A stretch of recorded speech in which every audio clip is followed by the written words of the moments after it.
కానీ నేను ఒకటే మాట చెప్తున్నా, మరి ఇక్కడ జరిగే ఇండ్ల వ్యవహారంలో కొంతమంది దళారులు పైసలు వసూలు చేస్తున్నారు. మరి వారిని మాత్రం కంపల్సరిగా మీరు అక్కడ అడిషనల్ ఎస్పీ గారు ఉంటారు, ఇక్కడ నేనుంటా. ఎవరి దృష్టికి తీసుకపోయినా కూడా ఇమీడియట్లీ మీ పైసలు డబుల్గా తీసుకొచ్చి వాపసు ఇచ్చే కార్యక్రమం కూడా చేస్తాను తెలియజేస్తాను.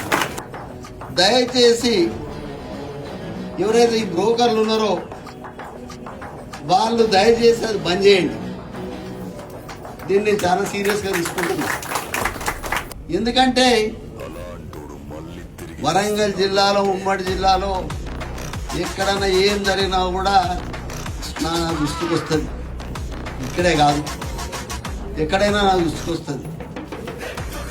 కాబట్టి అలాంటివి జరగకుండా మొదలే వాళ్ళకు కూడా హెచ్చరిస్తున్నా.